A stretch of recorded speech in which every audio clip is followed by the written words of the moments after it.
Alright, this is, well, whatever my channel name on YouTube is, I forget.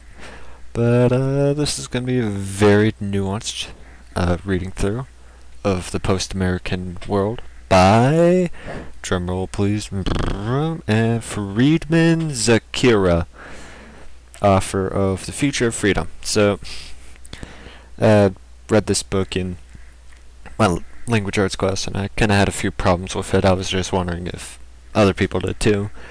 So we're just going to be reading by it, both and both. So this is kind of like the abstract of it. No, that's not right. This is the summary. That's what they call it. Yeah. So this just talks about all that.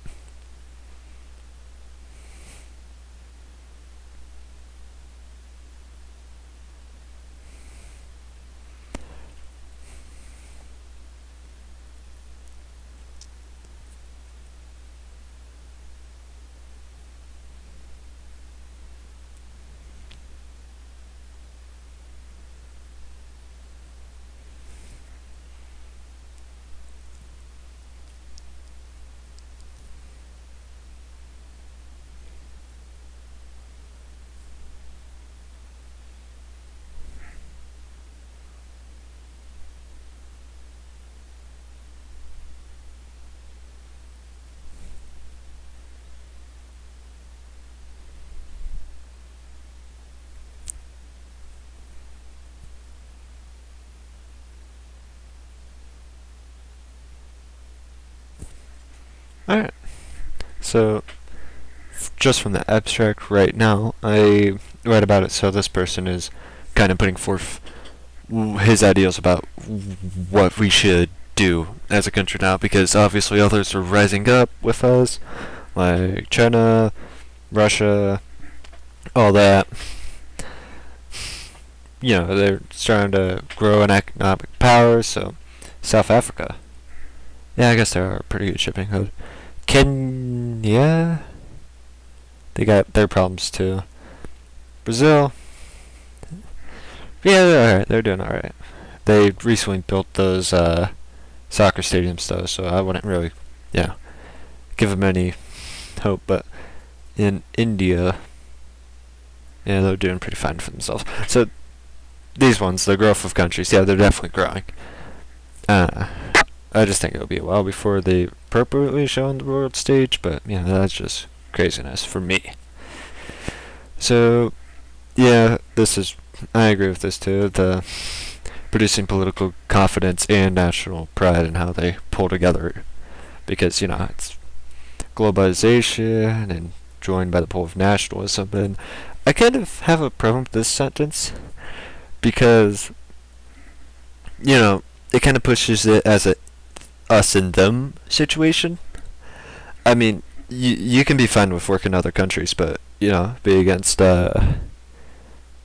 can, alright, the way I mean this is globalization. You work together with other countries in order to get items. Like, for example, we get a lot of our rubber from trees in Africa, right? Most people say, yeah, I'm fine with that. You know, they get some jobs over there and whatnot. We pay them, and they'll ship it to us. It's whatever. If you say that to anyone who's like nationalistic, even extremely nationalistic, they'll be like, yeah, that's a fair trade deal. I mean, globalization is kind of working together, but I mean, you can still have pride for your country and still want to work with another country. I mean, we were very nationalistic when World War II was happening. Yet we worked with Britain and the other one, Italy, after it switched. You know, we didn't see Britain as the bad guys, even though we were very nationalistic. We're like, yeah, our country's the best and whatnot. Same thing with Germany. They're very nationalistic. I mean, that's quite literally the definition of a fascist is. Very nationalistic with a strong holding of the central economy. That's my definition, at least. If it isn't yours, I mean, put it in the comments and whatnot. But that's what I think it is. And, you know, what I think is different from what, you know, a sane person would think. So, but I kind of see this because you can be nationalistic, but yet be fine with working for another country. I mean, we work with Canada all the time. I mean, we don't even see Canada most of the time, too. And the reason as to why is because, well, I mean, when you ask someone who's nationalistic about Canada, it's like, oh yeah, they're fine. They would be willing to work with them. So it kind of feels like they're trying to frame it as they both can't work together. I mean, they certainly can. You can feel nationalism, you can feel pride in your country while still being willing to work with others. I mean, we've gotten this far. We quite literally stand up and say the Pledge of Allegiance every day in school. Most people think it's brainwashing. If you ever talk to someone from Germany, Europe, or Asia, I mean, you don't tend to see that. I mean, well, maybe China has it. I mean, but that's just China. But you know, we're very nationalistic. Yet we have a lot of interwoven ourselves, a lot with other economies and countries. So it's not even a question of that. Even then. I mean, sure, there may be a little bit of tension, like it's said right here, tension that's likely to grow in the next decades. Yeah, but, yeah, there will definitely be tension, and it will certainly continue to go and qualify for us. You know, it will be the defining moment of our decade is when we slowly become not the world's only superpower. Obsessed with issues like terrorism, immigration, homeland security, and economic panics. Well, yeah, it's as some politicians would say. What was it? That one guy in Bush's or Obama's cabinet, I forget which, where he says, "Never let a good crisis go to waste." That is very true in politics. Issues like terrorism. Actually, when was this book written? I'm sorry. Where are you? Nope.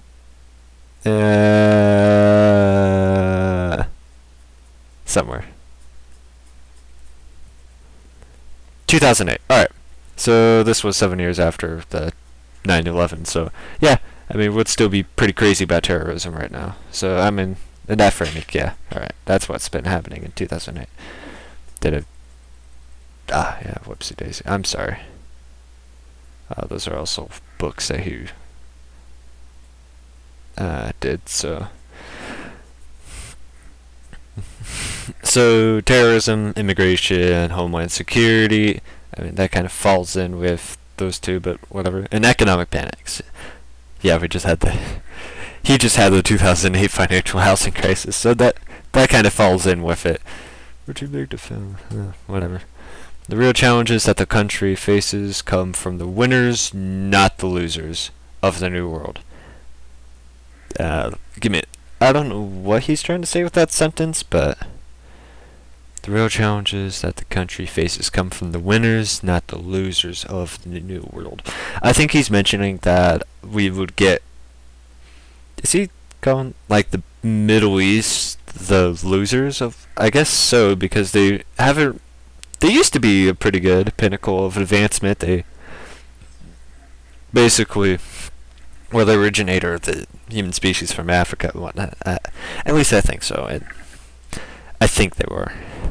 I don't know, they were a pretty good place for math and science until that one guy came in and said something about numbers being evil. I don't know all the details, but they kind of fell back a bit, and and then the United States kind of came in and did a couple proxy wars. Situation's not great over there. Kind of sucks, but it's that. But real challenges that the country face come from the winners, not the losers. Okay, so we shouldn't be concerned about the lower countries. We should be seeing it from the winners. Hopefully, I'm reading that right. But that assumes that we would face a challenge from the winners. I mean, the top couple of countries, like economically, they're with us. They're allies with us. I mean, in some loose sense.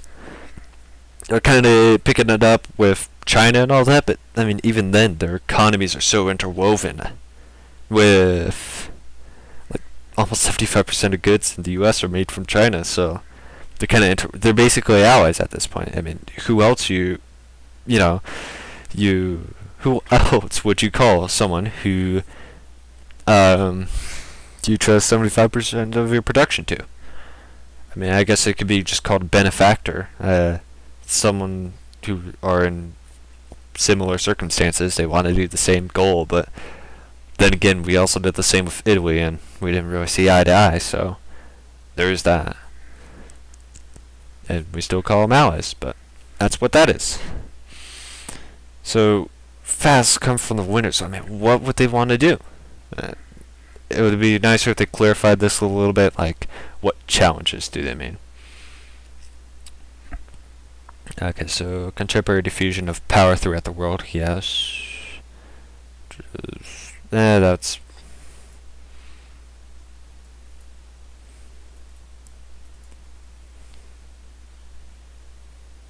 Okay, so it's the rise of the Western world, the rise of the United States, and then the rise of the rest. Okay, so I see what he means. In the past 500 years, the Western world came over the Eastern world, right? I mean, if you look at the Eastern world, they were doing quite well for themselves. They had the Silk Road and whatnot going. I mean, no, that stopped in the 1400s. Kind of. 1450s, I believe, but the Silk Road was slowly doing its thing.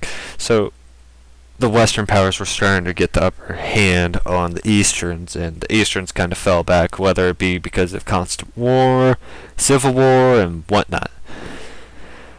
So this is where it talks about the rise of the Western world is when the Eastern fell back. They used to be like kind of, I guess they were pace to pace with the Eastern was, beating them. So from that statement, I guess the Western world arose first, and that's right. And the rise of the United States. I guess in the beginning, yeah, it was the rise of the United States. But then what about the Soviet Union? I mean, yeah, the United States were pretty good leaders in economically, right? We're doing pretty good. We were on the cusp when we were founded, the United States. We were on the cusp of the Industrial Revolution, and things really started to pick up. We were having a good time. Britain also experienced that. But the thing is that Britain this is speculative history, they would have been farther than they are now if they didn't go to war with, Europe 2 times in, like, world wars. Both of them kind of sack them economically, and it's why they're a couple decades, not in technology, but just in influence. It's because, well, they were right next to Europe, which kind of sucked for them. But you understand what I mean, right? At least I hope you do. Is that the rise of the United States, it also came with Britain, because Britain still had its empire. So, that was the rise of the rest. So the rise of the rest is the other Western powers that came in, because Britain and the U.S. faced on the Soviet Union. The Soviet Union collapsed. That left only the United States of America as the last superpower. And we're kind of like, what do we do now? Kind of deal. And so the great challenge for Britain was economic decline. Yeah, it was. They did decline significantly in their empire, but they still got a large influence over it, right?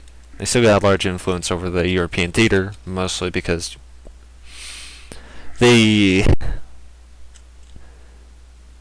forget that last statement. They have a large influence on the world stage. I mean, that's undeniable. Not as much as the United States, but still. So, and the rise of the rest, I guess it's talking about the rise of the rest, which would be the countries that I described. China, India, Brazil, South Africa, and the other one. Kenya. Those countries, right? We could expect them to rise too as they slowly progress. And the thing is that the rise of the rest implies that all countries will start rising. But the thing is it's human. People tend to limit themselves a little bit. And so we're only going to see the way he makes it sound like it will be kind of a great upheaval in the power structure between the United States and the rest of the country, and the rest of the countries. But I think it'll be more of a gradual thing to where we just kind of go, where they just kind of go, all right. I mean,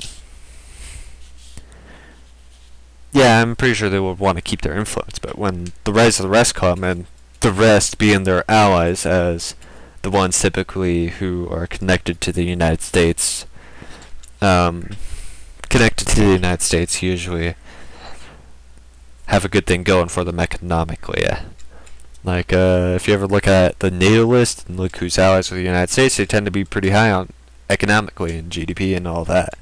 So, I imagine that the ones who rise will be with the United States. The United States wouldn't have much of a problem with, giving some power away to them. I mean, they're slowly gaining in power structure, and the United States seem to be perfectly fine with it.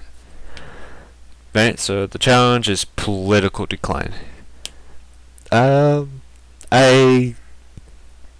Britain faced economic, we faced political. Britain was economically, but also had some political in it, as in that they did change their whole entire structure of government when their entire empire was collapsing.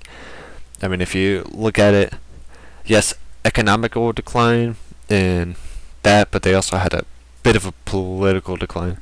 I would like them to define these terms. Political and economical decline can mean different things. I'm probably thinking of it differently than what the person who wrote for this meant. Actually, I don't even think the author of this book even wrote it for here, but it's whatever. So, the real challenge is political decline. Okay, so political decline at the world stage. I think that would come naturally. It wouldn't be much of a challenge we would have to cope with, because the United States was always kind of the runt. It was really in the 1900s where you seen them to really pick up pace and become influencers. Washington, I guess they're talking about the government, which I don't know why this mentioned Washington. I mean, when I first read this, not gonna lie, I thought I talked about the first president of the United States, George Washington. What does he need to do? I thought he was dead. But global strategy, from being a dominating I'll be honest, I don't know what that word means, but sure. I guess something bad. To roll more like an honest broker. That's real great. Great coalitions built. But the thing is that we're already sharing power, creating coalitions, and trying to build a religion, while being the dominating power, so. Define the global. That's what dominating power is, though. You define the global agenda. It's your agenda. If you dominate, it's still going to be the global agenda. But I could be wrong. Someone could bring up a good point. If you have a good point, please show it in the comments and give me a timestamp as to why I'm wrong, because I'm not even at the first chapter, and it's been 18 minutes, 29 seconds.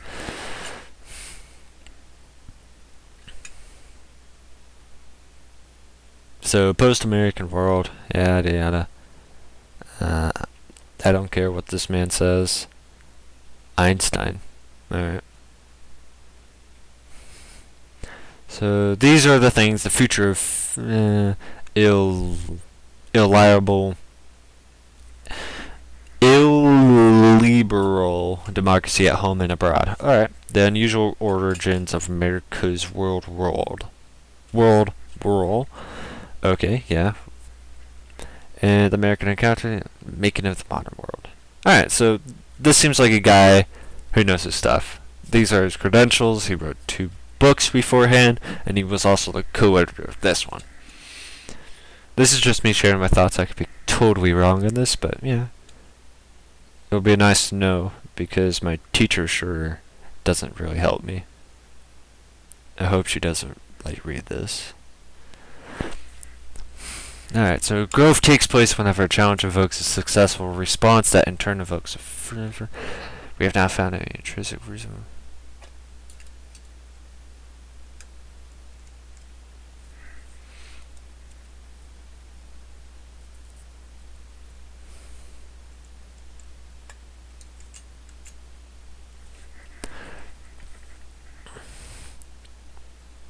You know, it would be nice if people who say these quotes, like, said them in dumb words for me.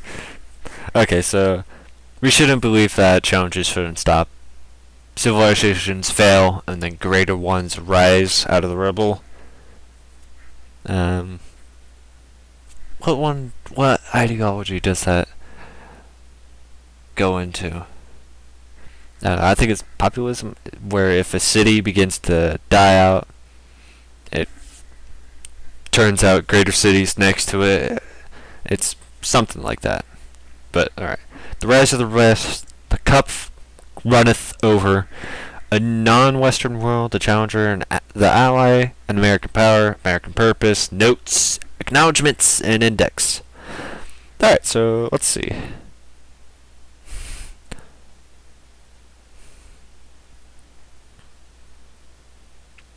That one's going to be a kicker. Huh. Alright. What is our purpose? Quite complex. So this is a book not about the decline of America, but rather the rise of everyone else. It is about... Actually, I'm going to stop talking, so maybe you can read through it without me. I'm not a professional speaker, but...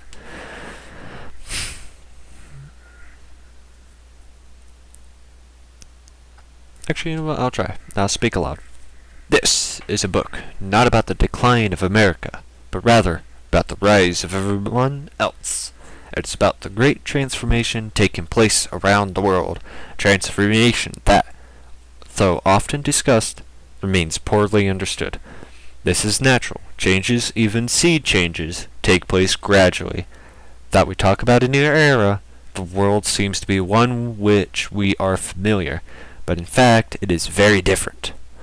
There have been 3 tectonic power shifts over the last 500 years, fundamental changes in the distribution of power that have reshaped international life, its politics, economics, and culture. The first was the rise of the Western world, a process that began in the 15th century and accelerated dramatically in the late 18th century. It produced modernity as we know it, science and technology, commerce and capitalism, the agriculture and industrial revolutions. It also produced the prolonged political dominance of the nations of the West.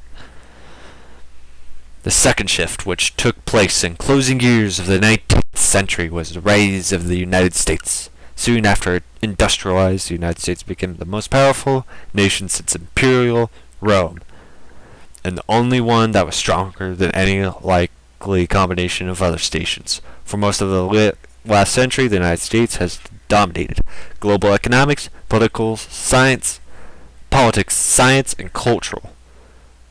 For the last 20 years, the dominance has been unrivaled, a phenomenon unprecedented in modern history. We are now living through the great power shift of the modern era. It can be called the rise of the West. Over the past few decades, countries all over the world have been experiencing rates of economic growth that were once unthinkable. While they had booms and busts, the overall trend has been viewed ambiguously upward. This growth has been most visible in Asia, but no longer confined to it. That is why to call the shift rise of Asia does not describe it accurately. In 2006, 2007, 4%. I was doing so well, but 4% is quite significant. That's pretty good.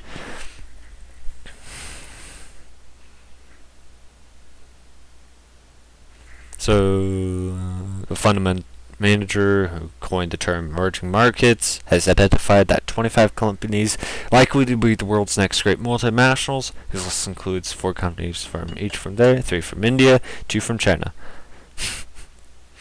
Probably didn't realize a little bit more from China. 1 from Argentina, Chile, Malaysia, and South Africa. Look around, the tallest building in the world is now in Dubai. It will soon be overtaken. Oh my goodness. This was a while ago. When was that tower in Dubai built? Lord. World's richest man is Mexican, and the largest publicly traded corporation is Chinese. The world's biggest plane is built in Russia and Ukraine. Its leading refineries under construction in India. Its largest factories are all in China. Okay, so this is where we face the first facts, right? So let's digest them. So to look around you, I guess this is speaking to us, the reader. Hopefully you didn't have to put up a fan knowing those, but the tallest building is now in Taipei, and it's built in Dubai. World's richest man is Mexican. I wouldn't say that, as in that. Okay, I don't know the context, but I know modern day. President Vladimir Putin is thought to be the richest president, the richest man in the world, mostly due to the corruption that his country is, and that he has full access to the country's reserves. There's nothing borrowing income from it, it's a corrupt democracy.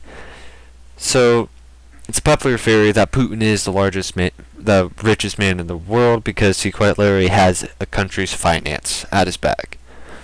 While he does have some restrictions, so does the richest man. So, I would say it's Russian in a sense, but this is conspiracy theory nonsense. So don't listen. Largest publicly traded corporation is Chinese. I'll take their word for it. Biggest plane is built in Russia and Ukraine. What is the world's biggest plane? Well, are we talking about a singular plane, or are we talking about how do I say it? Are we talking about like a line of planes, or is it just? Alright, so the thing I want to know, is this like a commonly used plane, or is it not common? Because there's different things, Sure, they can have a giant plane, but so I guess this is it.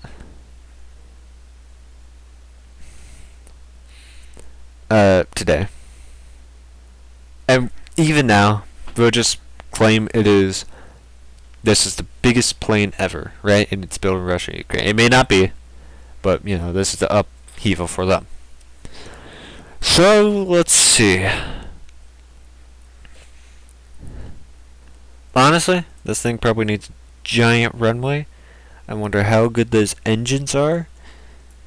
And the uplift on those. Yeah, alright. Makes sense. I wonder how expensive this thing would be. 6 turbo engines? It doesn't seem like a lot to feel it. I just wonder what are the pros and cons of just having the biggest plane. If it was like producer of the most airplanes in the world, sure. Why not? If they made 747s like they were nothing, pumping those suckers out like they did with the T-34s, goodness, yeah. Then, that would be quite impressive. But I don't know, just building a couple of these things, it kind of seems like, I don't know, it seems like a 747 is better in aspects that a group of them would be better than just one of these. That's my personal opinion on it, but maybe I see the usefulness in this, but I also, don't see the. You can have a bigger plane than a 737, or 747, whatever they call it. You know what I'm talking about. But the passenger plane, right? This is a cargo plane, obviously. And we obviously do have cargo planes, but I feel like a fleet of these could be made at a fraction of the cost and do the job just as well. Maybe because this has better fuel efficiency. These are things I could be Googling right now, but this is what I'm thinking of, right? It ain't that good of a statistic to throw out there. Yeah, it's the biggest plane in the world. It'd be super cool to see billions of these, but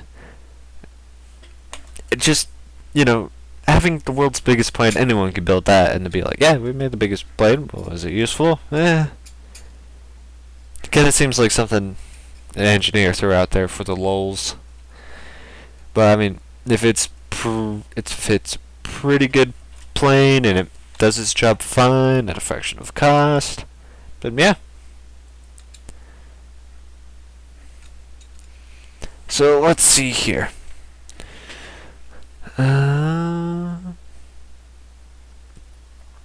So that's the biggest plane, right?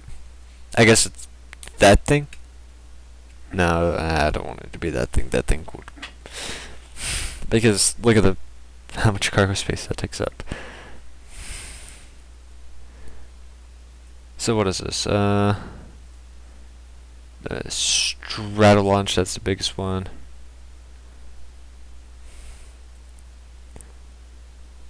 So this is a AN 2225 or whatever. Okay. So when being put in comparison, it seems to just have a larger wingspan and a bigger tail. I don't know. I feel like Boeing, I mean, it may be small, but it kind of seems like they make more ergonomic use of the design and only sacrifice a tiny portion. It seems like the materials made to make both of these, you'll get more bang for your buck from a 747. But this picture kind of gets a little harder to tell if you look up here into. So what's that? It beats the length by a solid 20 meters. Yeah, that's pretty good. But more forward facing. I wonder as to why. I think because of that, the 747 will have a higher cruise speed. Don't quote me on that. I just think. And it is longer. I would love to know the advantage of having that. I mean, maybe there's a genuine advantage. I wouldn't see it. So if someone can tell me, just tell me. But enough about that. Did I go on 10 minutes about that? You sure as hell no. So it's built in Russia and UK. Okay. Its leading refinery is under construction in India. Alright, that's pretty good. The largest factories are all in China. Yes! By many measures, London is becoming the leading financial center. I'll take their word for it. United Arab Emirates. Yes. Alright. I wouldn't say once. I mean, kind of, when you think about it, American, I guess when I think of icons, I think of music, and for whatever reason, I can only think of rock and roll. Like, in rock and roll, you always had the British and the Americans. Those were the dominating, like Iron Maiden and all of them, and then AC/DC and all that. The American and British, it never seemed like one stood out from the other. So, appropriated by foreigners. I don't know what they mean by that, but sure. Okay.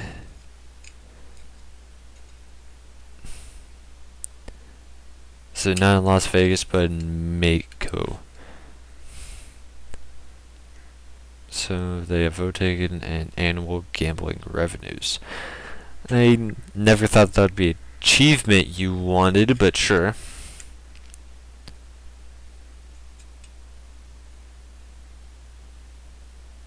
Bollywood. That's Indian, right? I believe so. Bollywood.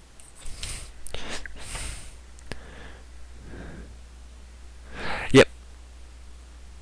Right. Okay, it's Hindi. So the thing is though, tickets sold. Bollywood is a bigger market, so that would make more sense. I guess that's to show that they're advancing in a bigger consumer art. Um, Even shopping America's greatest sporting. Well, our greatest sporting activity is the Super Bowl, and we won all of those. So take that, world. The world's top 10. These all seem like achievements you wouldn't really want to be associated with your country. I mean, like, top 10 malls. What?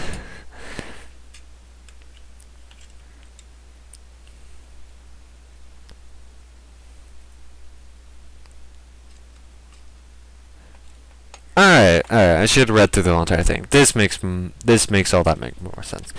So yeah, not saying they're arbitrary, yeah.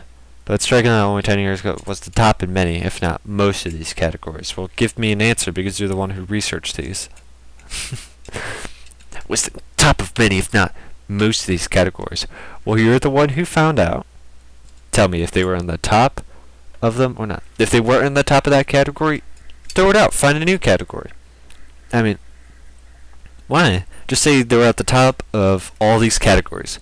That would be much more striking and better than if. Like some. Most. It's like saying you're uncertain whether they were. So, but yeah, that's awesome. Nah, it ain't really strange. It's kind of a cool thing.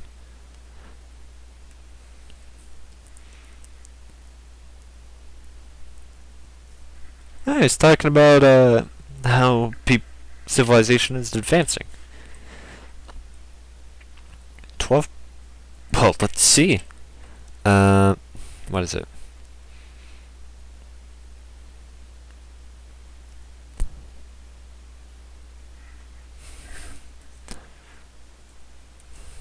Alright, tell me.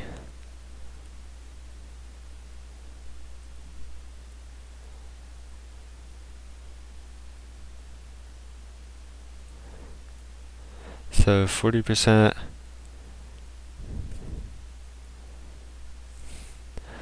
I would love to know.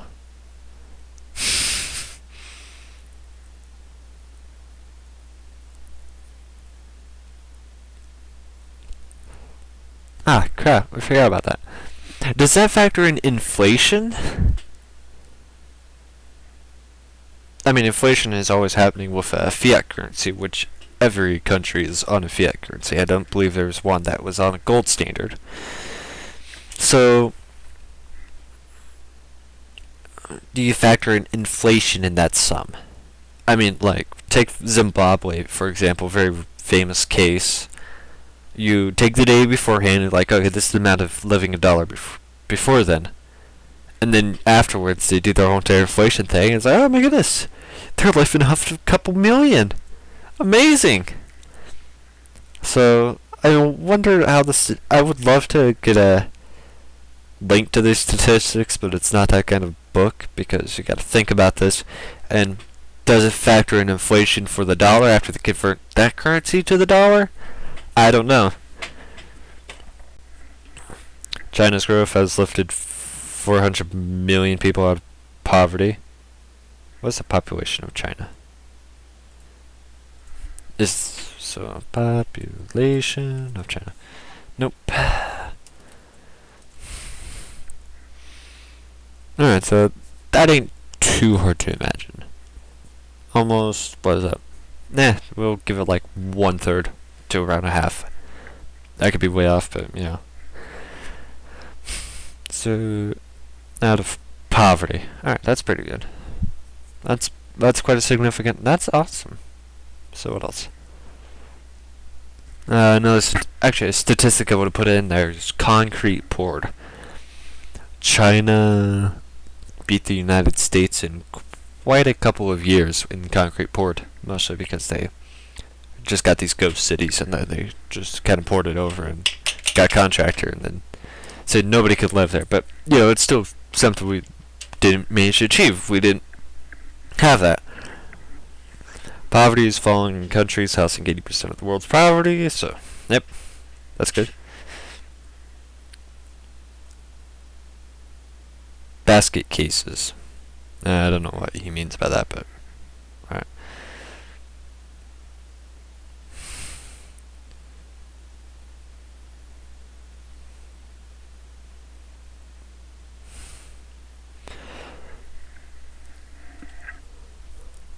Oh, I like that. World growth together. It's a good one.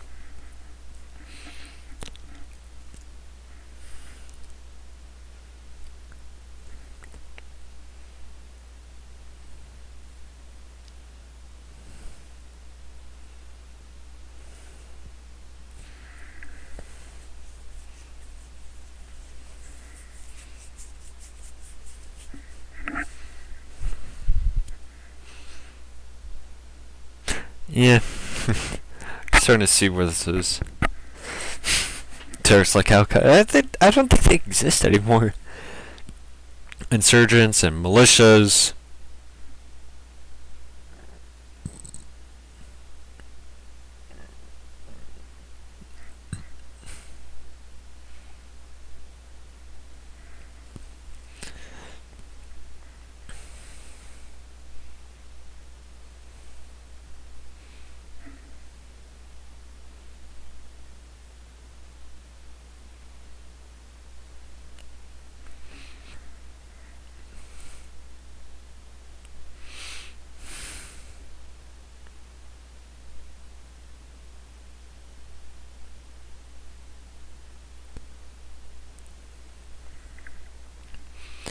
A single superpower. And I would say that there's another superpower right now, but this is in 2008.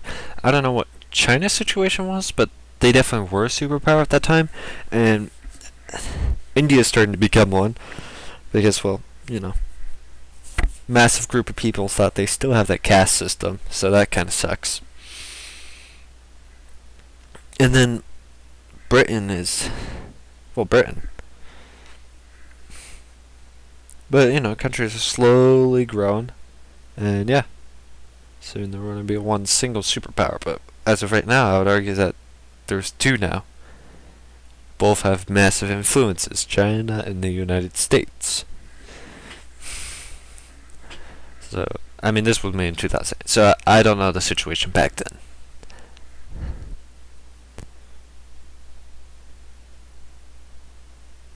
I know. Post-American. Alright.